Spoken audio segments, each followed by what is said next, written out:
Kids below 5 are demons. Dude, kids in general are demons. Dude, kids are demons until like 7, and then you could start to develop them and like mold them a little bit. At least you can kind of mold them a little bit, right? When they get around like the 5 to 7 year old age, you can start to like mold them like Play-Doh and start to like, you know, try to make them a little bit better. But not everyone does that. And like, if you ever took art class, chat, you know, some people are talented with their art, and some people are just horrendous. It's just the same concept applies. And then they're demons up to like 13, 14, 15, and then they have the rebellious phase, which sometimes is even worse. And then they got to 18, and there's, you know, like they're not gonna go anywhere. You can't even move out at 18. They're gonna be with you till you're like 23 minimum. And then like, do they finish like college or whatever? They're still with you. They're still a drain. Dude, that just sounds awful. That just sounds terrible. It's probably gonna get worse. They're gonna be there till they're 30. Kids are gross. Babies are slimy. Toddlers are sticky. Kids are dirty. Teen attitudes are all the above. Real and true. I was a terrible teenager. I was the smartest little prick. Dude, I knew everything. I knew absolutely everything. Like, I wasn't just the teenager who thought he knew everything. I actually did. Anytime someone challenged me on some I always had the right answers. And people they always were so mad. Always were pissed. It was really, really bad.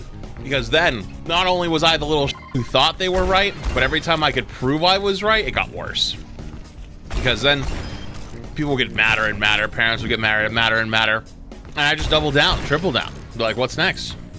You are correct now, though. Am I, though? Am I really? I don't know. You were the super antisocial kid who brushed off conversation to other people. I didn't brush off conversation. I never did anything like that. I was actually, like, believe it or not, I was always, like, a part of the super social groups, but I never really had a lot to say. I was always definitely more of the listener than the talker, to be honest with you. But I was always in everything. I was always part of every group, which was, thinking back, was kind of nice. But at the same time, though, like, never really quite understood that one, how that one worked out. Were you part of the school government? No, absolutely not. That shit was useless.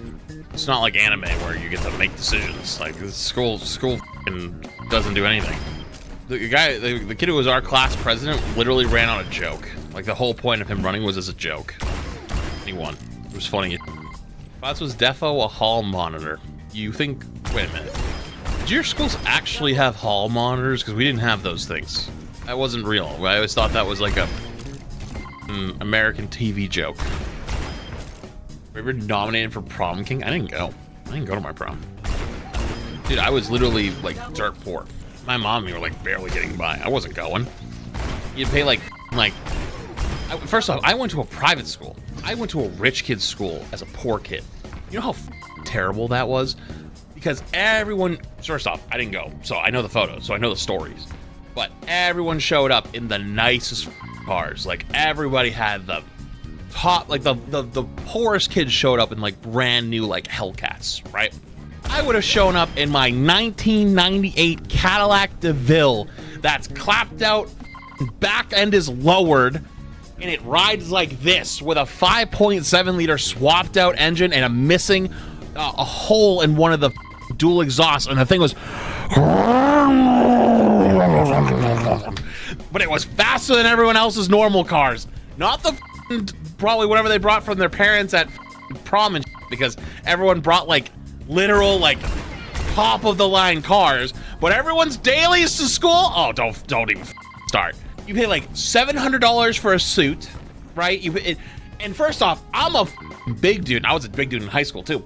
You don't wear the normal vests. You know what you get when you're a big dude is with a vest? I'll tell you what you get. You know, like the front is like the, you know, like some people are like blue or pink, whatever, like under the jacket, the vest.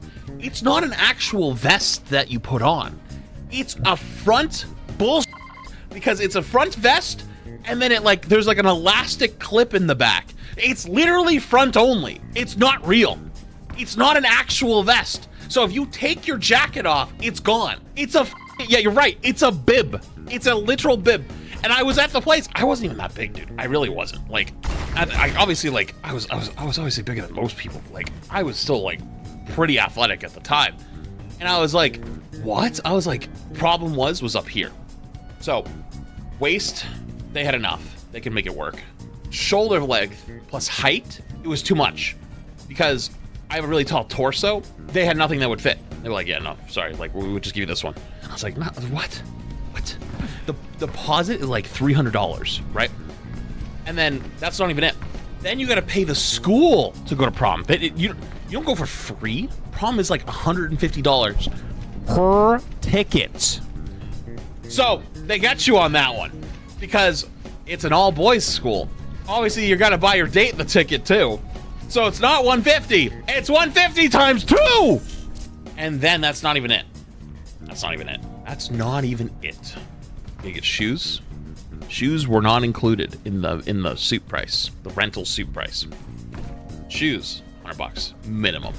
Gas in a 5.7 liter V8. Not only you got to drive them from wherever they live, come back, take photos, hire a photographer because everyone had photographers. Literally everyone. You could hop in on somebody else's, which is what I was gonna do, but like people were hiring photographers for like $500, $600, $1,000, and then they do like the classic line in front of the house where everyone takes a photo together. You know what I'm talking about, right? And then you drive to prom. There's 2 options. You either park your car like a peasant, or you do the valet, which is what everyone was doing. So you sit in line, and then you have to pay for the valet and tip them. Like the school was very, very adamant. It's like if you take the valet, you have to pay for the valet and tip them. You got a valet? You know what the valet was? It was literally, okay, so you pull up to the school, it's like a circle. All they did was drive your car across the street and park it. Fucking easy for you to do. But the problem was, you look like an absolute peasant. If you drove yourself up, let your date out, right? Because like typically they had like high heels on. Let your date out. And then you left, parked the car, and came back. You were like a peasant. That was like, no, you can't do that. That's weird. So, all these rules I was learning about like before it happened. I actually just straight up just didn't go. I just didn't care. And the worst part of all, the venue on which it was held is my mom's husband's place. So I would have known not only the owner, but all the co-owners and all the staff. Absolutely not. No, absolutely not. Was not gonna happen. I did. No. My mom was gonna be there because she knew where she could sit in the security room where all the cameras are. So 0% chance that was gonna happen. 0. I was gonna go to senior prom because senior prom was at Gillette Stadium. But then same thing happened. I didn't have the money. I didn't want to pay for it all that. But I was like, am I really gonna go? And I was like, what? No, there's no shot. My mom was pissed. She was so mad because she had the whole thing planned, and she was gonna camp me in the back. Yes, my mom tried to convince me to go. My mom was 100% on board. 100% on board. She wanted me to go so bad, and she was actually willing to work like extra hours so I could afford to go.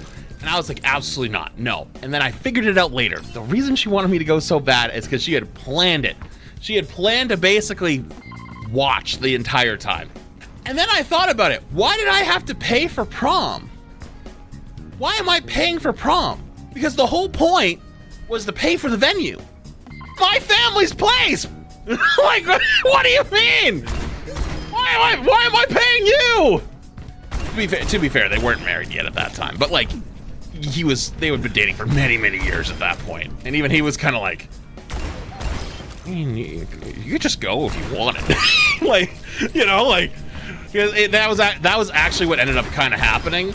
Was I was like, no, I'm not gonna go. And then he actually was like, yeah, if you just want to like still go though, like, you can. It's like, dude, that's kind of weird though. Like, if I just show up to prom, like, just hang out with my friends and shit, like, that's kind of weird. Thinking back, that low key would have been fire though. Imagine just showing up just like dressed like a normal dude to a prom, and they're like, how the f did you get in? Be like, what do you mean, how'd I get in? Like, who let you in? I don't know. The owner? You know what I mean?